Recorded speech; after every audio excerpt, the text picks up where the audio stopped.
It is one of the worst things the U.S. government has ever done, and it's being done in our name. So when the Trump administration started tearing young kids away from their parents at the border, sticking them in glorified cages, most of us promised we would never forget.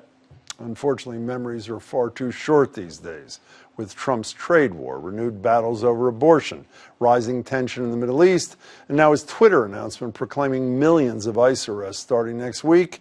The family separation policy is a distant blip on our radar for too many. But the New York Times is helping us to remember. With a story on its new show, The Weekly, it centers on this little guy. That's Konstantin Mutu, who at 4 months old was taken from his father, Vasile, late last year when they crossed the border seeking asylum from their home country of Romania. Despite the fact that seeking asylum is a legal right, federal officials took Vasile into custody in Texas and sent Konstantin to a foster family in Michigan, telling the father nothing about his son's whereabouts for almost 2 weeks. Plângeam non-stop și noaptea și ziua. Nu dormeam. Nu îmi spunea, întrebam poliția. Ce se întâmplă cu băiatul meu? Doar că îmi zicea, așteaptă, așteaptă, așteaptă. 2 months later, officials offered Vasile a deal, forgo his asylum claim, and immediately return to Romania with his son. He agreed and expected to get his son back at the airport, but the kid never came.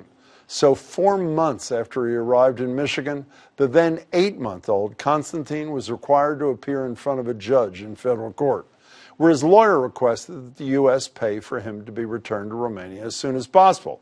And that's when a Homeland Security lawyer argued that, quote, as an arriving alien, Konstantin was not eligible for such help. An innocent baby still in diapers, not eligible for help from our government. In the end, it took 5 months in total for him to be reunited with his parents, 5 months of first with a foster family instead of with his mother and father.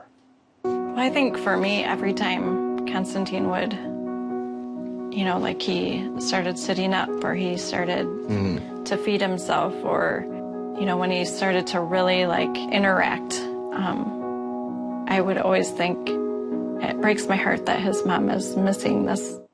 Konstantin is now more than a year and a half old. He still has not uttered his first words. He can't walk on his own. Both things developmentally he should be able to do.